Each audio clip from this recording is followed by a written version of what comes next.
जीवन में कभी कभी ऐसा मोड़ आता है जब इंसान हार मान लेता है।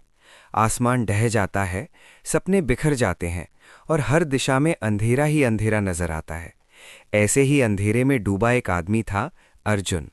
उसकी कहानी सिर्फ एक व्यापारी की सफलता की कहानी नहीं, बल्कि उस अटूट विश्वास की गाथा है जो खाटू श्याम के दरबार में जाकर साकार हुई। ये कहानी है उस चमत्कार की जहां एक द्वारपाल ने एक साधारण से व्यक्ति को असाधारण बना दिया। भाग 1। विनाश की कगार पर खड़ा आदमी।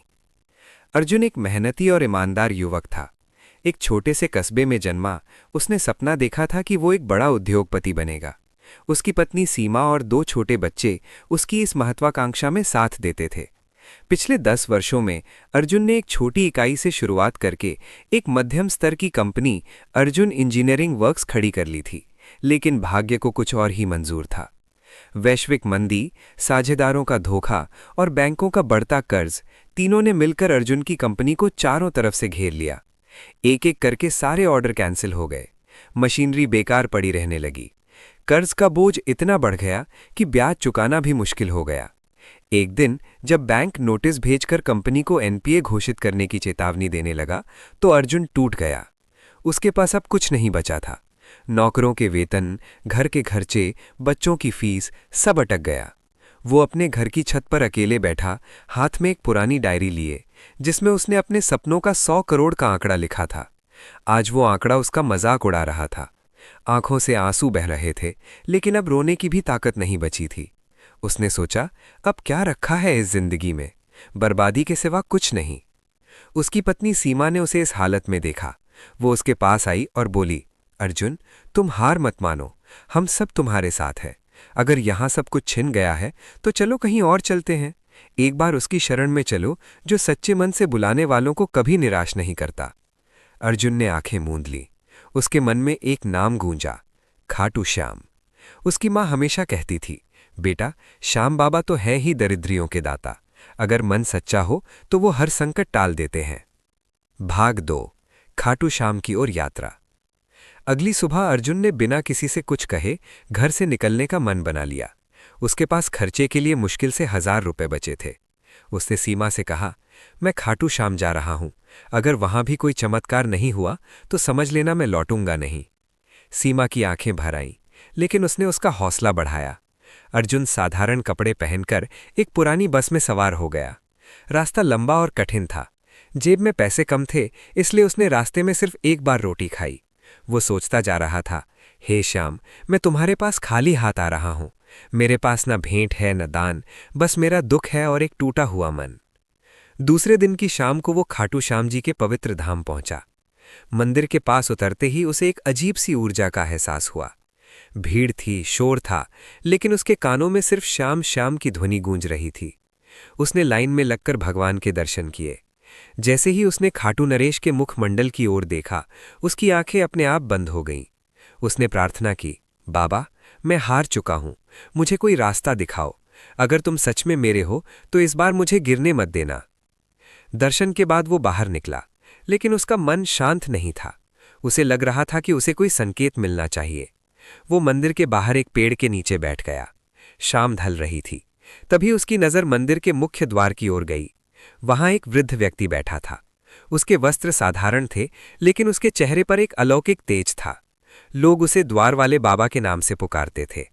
कहा जाता था कि वो खाटू श्याम के सच्चे सेवक हैं, और जो भी उनसे सच्चे मन से मिलता है उनकी मुराद पूरी होती है। अर्जुन ने सोचा, अब मुझे क्या ही डरना, जो जाना है वो तो जा चुका। वो उठा और उस वृद्ध के पास जाकर बैठ गया। भाग 3। द्वार वाले का चमत्कारी उपदेश और शायरी। वृद्ध ने अर्जुन की ओर देखा और मुस्कुराते हुए पूछा, बेटा, क्या परेशानी है? चेहरे से लग रहा हो जैसे सारा संसार ही बिखर गया हो। अर्जुन ने सिर झुकाकर कहा, बाबा, सचमुच बिखर गया। मैंने अपनी मेहनत से एक कंपनी खड़ी की थी।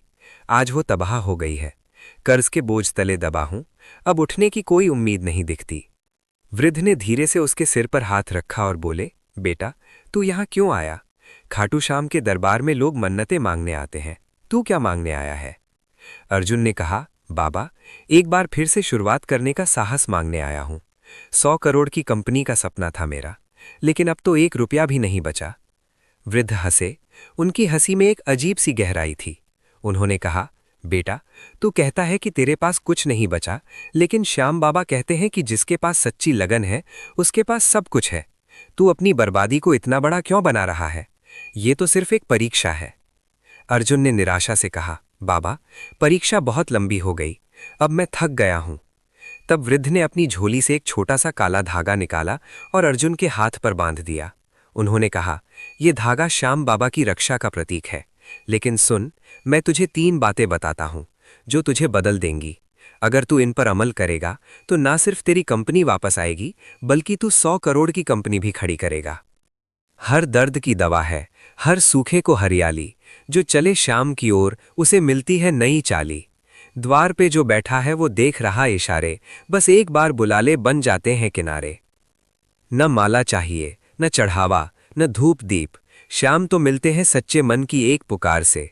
जो अपना ले उन्हें उसकी नैया पार लगे, हर मुश्किल हल हो जाए बस विश्वास के सहारे। वृद्ध ने आगे कहा, जो गया उसका शोक मत कर, जो बचा उसकी कीमत पहचान। तू अपनी असफलता के पीछे मत भाग, बैठ शांत मन से सोच तूने क्या गलत किया। उन गलतियों को सीख में बदल। तेरे पास अनुभव का खजाना है जो कोई नहीं चुरा सकता। बड़ा सोच, लेकिन छोटी शुरुआत कर। तूने एक बार बड़ी कंपनी बना ली थी, इसलिए अब तू फिर से छोटी शुरुआत करने में शर्म महसूस कर रहा है। यह शर्म ही तेरी सबसे बड़ी दुश्मन है। आज से तू वही कर जो तू सबसे अच्छा कर सकता है। एक छोटा सा ऑर्डर ले, उसे पूरी ईमानदारी से पूरा कर। गुणवत्ता को कभी समझौता मत कर। जो तुझसे गिरकर उठना नहीं सीखेगा वो कभी सफल नहीं हो सकता। तू अपने अंदर के डर को मार। तुझे लगता है कि तू हार गया, असली हार तो तब होती है जब इंसान कोशिश करना ही छोड़ दे। तू आज से नए सिरे से शुरुआत कर, और याद रख, जो शाम का हो जाता है उसका कोई बैंक वाला, कोई दुश्मन कुछ नहीं बिगाड़ सकता।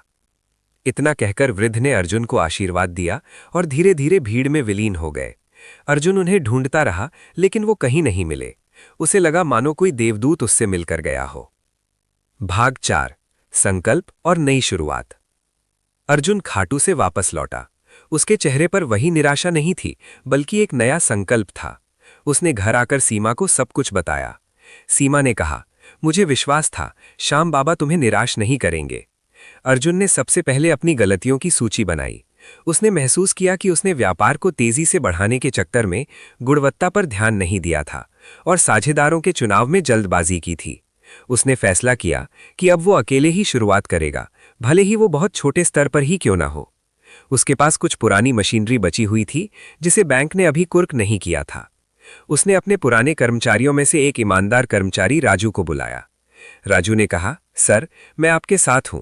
वेतन अभी नहीं भी देंगे तो चलेगा, लेकिन काम रुकना नहीं चाहिए। अर्जुन ने अपने आसपास के छोटे उद्योगों से संपर्क किया। उसने पाया कि एक बड़ी कंपनी को छोटे पैमाने पर कुछ स्पेयर पार्ट्स की आवश्यकता थी, लेकिन कोई भी आपूर्तिकर्ता समय पर डिलीवरी की गारंटी नहीं दे रहा था। अर्जुन ने उस कंपनी के मैनेजर से मुलाकात की। उसने अपनी पुरानी साख का सहारा लेते हुए कहा, मुझे अग्रिम भुगतान की आवश्यकता नहीं है। मैं पहले क्वालिटी प्रोडक्ट दूंगा, उसके बाद आप पेमेंट करें। अगर 1 दिन की भी देरी होगी तो मैं पेनल्टी भरूंगा। ये उसकी नई सोच थी, गुणवत्ता और समय की पाबंदी। उसने दिन रात एक कर दिया। उसकी पत्नी सीमा ने घर का काम संभाला ताकि वो फैक्ट्री पर ध्यान दे सके। बच्चों ने भी समझा कि पापा कुछ बड़ा कर रहे हैं। पहला ऑर्डर छोटा था, मुश्किल से 2 लाख रुपए का, लेकिन अर्जुन ने उसे ऐसे किया जैसे कोई 200 करोड़ का ऑर्डर हो। उसने खुद मशीन पर काम किया, खुद क्वालिटी चेक की, समय से पहले डिलीवरी कर दी। उस कंपनी के मैनेजर हैरान रह गए। उन्होंने अगले महीने ही उसे 5 गुना बड़ा ऑर्डर दे दिया। धीरे धीरे अर्जुन की साख लौटने लगी। उसने खाटू श्याम के दिए धागे को कभी नहीं उतारा। हर सुबह वो शाम शाम का जाप करता और फिर काम पर लग जाता। उसने देखा कि जैसे जैसे उसका विश्वास बढ़ रहा था, वैसे वैसे उसके काम में भी बरकत हो रही थी। 1 साल के अंदर उसने सारा पुराना कर्ज चुका दिया। बैंक ने उसकी क्रेडिट रेटिंग सुधारते हुए फिर से लोन देने की पेशकश की, लेकिन इस बार अर्जुन ने सावधानी बरती। उसने कर्ज तो लिया, लेकिन अपनी क्षमता से कहीं अधिक नहीं। उसने नई मशीनरी लगाई, नए लोगों को रोजगार दिया, लेकिन हर कदम पर गुणवत्ता और ईमानदारी को सर्वोपरि रखा। उसकी कंपनी अर्जुन इंजीनियरिंग वर्क्स अब अर्जुन ग्लोबल टेक बन चुकी थी। उसने अपने प्रोडक्ट्स का निर्यात भी शुरू कर दिया। 3 साल में उसकी कंपनी का टर्नओवर 100 करोड़ के पार पहुंच गया। लेकिन सफलता ने उसे नहीं बदला। उसने अपने ऑफिस में खाटू श्याम की एक बड़ी सी तस्वीर लगवाई। उसके तहत लिखा था, जो शाम का हो जाता है उसका कोई नहीं बिगाड़ सकता। एक दिन अर्जुन फिर से खाटू श्याम जी के दर्शन के लिए गया। अब वो वही आदमी नहीं था जो 2 साल पहले टूटे दिल से आया था। वो एक सफल उद्यमी था, लेकिन मन से वो उतना ही सादा था। उसने मंदिर में विशेष पूजा करवाई। दर्शन के बाद वो उसी जगह गया जहां उसकी मुलाकात उस वृद्ध से हुई थी। वो खाटू द्वार वाले को ढूंढ रहा था, लेकिन वहां कोई नहीं था। उसने एक पुजारी से पूछा, महाराज, वो बाबा जो हमेशा यहां द्वार पर बैठते थे, कहाँ है? पुजारी ने हैरानी से कहा, भक्त, यहां तो कोई द्वार वाला बाबा नहीं बैठता। यहां तो मंदिर के सुरक्षाकर्मी होते हैं। लेकिन हां, कुछ भक्तों को कभी कभी कोई वृद्ध दिख जाता है जो उन्हें रास्ता दिखाता है। कहते हैं वो स्वयं श्याम बाबा होते हैं या उनके कोई दूत।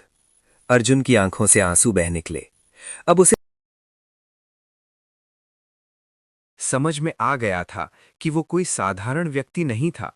वो खाटू श्याम का ही एक रूप था जो उसे सही रास्ता दिखाने आया था। उपसंहार, सीख और चमत्कार। अर्जुन की कहानी सिर्फ एक सफल उद्यमी की कहानी नहीं है। ये कहानी है उस चमत्कार की जो तब होता है जब इंसान पूर्ण विश्वास के साथ खाटू श्याम की शरण में जाता है। अर्जुन को ना तो कोई जादुई छड़ी मिली, न ही आसमान से पैसे बरसे। उसे मिला तो सिर्फ एक दिशा, एक विश्वास, और ये सिखाने वाला कि गिरकर उठने की ताकत इंसान के अंदर ही होती है। खाटू श्याम ने सिर्फ उसकी वो ताकत जगाई जो बर्बादी की मार में दब गई थी। आज अर्जुन की 100 करोड़ की कंपनी सैकड़ों परिवारों को रोजगार देती है। वो हर साल खाटू श्याम जी के मंदिर में लंगर लगवाता है और उसी द्वार पर मीठा बांटता है जहां उसे सच्चाई मिली थी। उसकी कहानी आज हर उस युवा के लिए प्रेरणा है जो असफलता से घबराकर हार मान लेता है। यही है खाटू श्याम का चमत्कार। वो आपको सिर्फ देता नहीं, बल्कि आप में वो क्षमता जगाता है कि आप खुद ही अपनी किस्मत लिख सको। बस जरूरत होती है उस द्वार वाले से सही बात सीखने की और उस पर अमल करने की। जय श्याम।